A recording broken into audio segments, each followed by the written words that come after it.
Thank you all for being here. What I'm going to do now is I want to bring up something that the AFL-CIO has jumped on board with both feeds. It's called the PBM Accountability Project.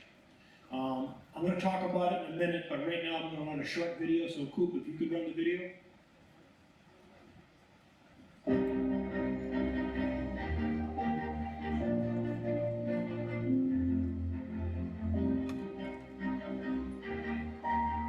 Businesses, unions, mayors, and others are pushing for a change they say could save Granite Staters millions in prescription drug costs. I don't think that the public knows what a PBM is. I don't think they have any idea.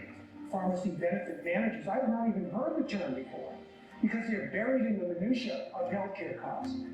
But come to find out, they're extremely important when it comes to raising the cost of healthcare.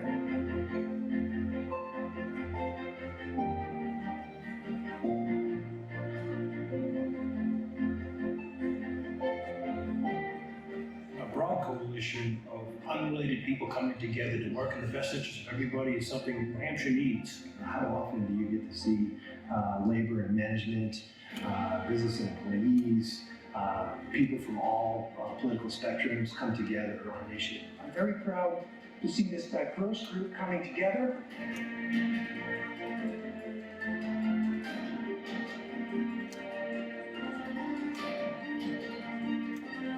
We can't fix every healthcare problem, but we can fix the PBM problem. The good news, and there is good news, there is one solution that has been tried and it's worked incredibly well.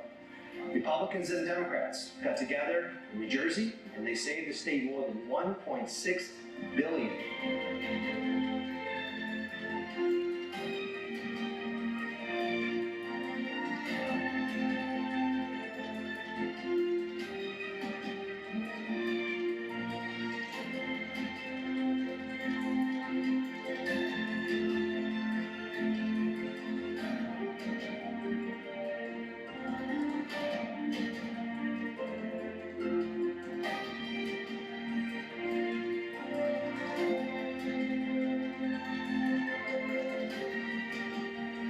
And if we can find some way to save money for our members and for our family and for taxpayers in New Hampshire, everybody wins. What's exciting is it's only going to grow.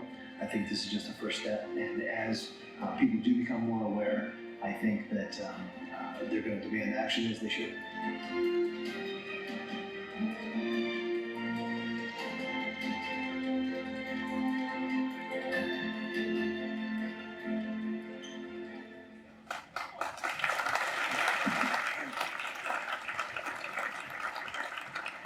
In the video, we saw Mayor of Concord, Jim Millay, mention briefly about what happened in New Jersey. I'm going to give you a 30 to 45-second overview of what happened in New Jersey and see how it relates to us here in New Hampshire. So in New Jersey, they couldn't get a budget. Does that sound familiar? They had a strong Democratic Senate president. Sound familiar? They had strong House leadership as a Democrat. Sound familiar? And they had an anti-union Republican governor named Chris Christie who wanted nothing to do with fixing this problem. So what happened was they couldn't get a budget together.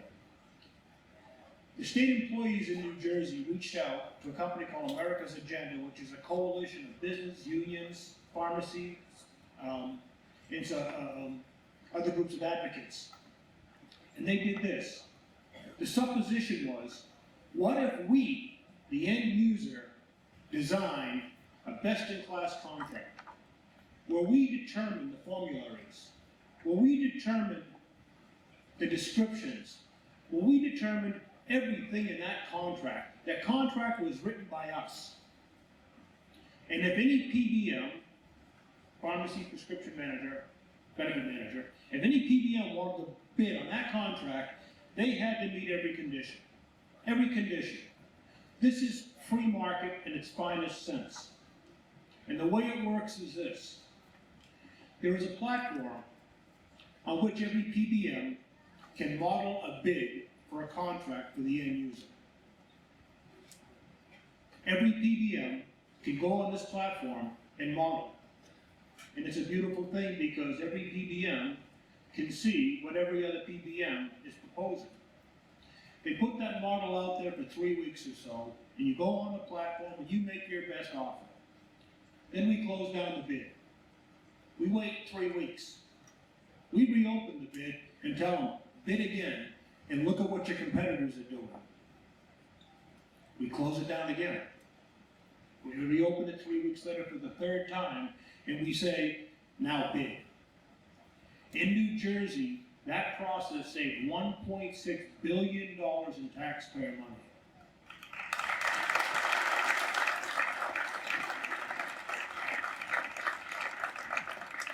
And not only that, but because we wrote the contract, we know what's in it. So when the bill has to be paid, when a PBM sends a bill to a healthcare group and says, hey, we gave X amount of medication, you need to pay us within 48 hours. There was no way to audit the billing. At the end of the fiscal year, you could go back, you could do a sampling audit, and you could see perhaps where there were some errors. Because we write the contract, and because the contract is put into the billing program, we see overcharges, and we can audit the billing within 8 hours. It's real-time auditing. On top of the $1.6 billion they saved in New Jersey on the initial cost, they saved almost $400 million in overcharges. This platform can extend out and look forward 3 to 5 years. And right now it looks like in New Jersey, the total bill for the last 2 years, the saving is going to be $2.5 billion.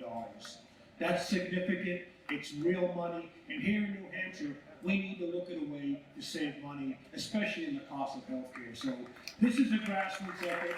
We're asking unions around the state, if you want to jump in, come join us, and we're going to build a coalition, and we're going to do things that haven't been done here in this state. So I just wanted to make you all aware of what it is that the AFL-CIO and our affiliated unions. If you look on your table, there's a description of the program here. On the back is some of our partners. And I just wanted to mention that SEIU 1984, the leadership of Rich Dollar and his executive council, they've also signed on now to be partners in this program. So thank you, Rich. Thank you, state employees. Well done.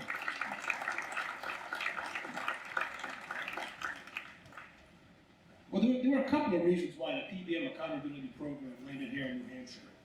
You know, one was the success story I just spoke about in New Jersey. The other reason why it came here was because of the passage of Senate Bill 226 in the House of Representatives. This bill, which would require PBMs to register in New Hampshire, would establish a commission to study transparency in the PBM process. In other words, Senate Bill 226 holds PBMs accountable.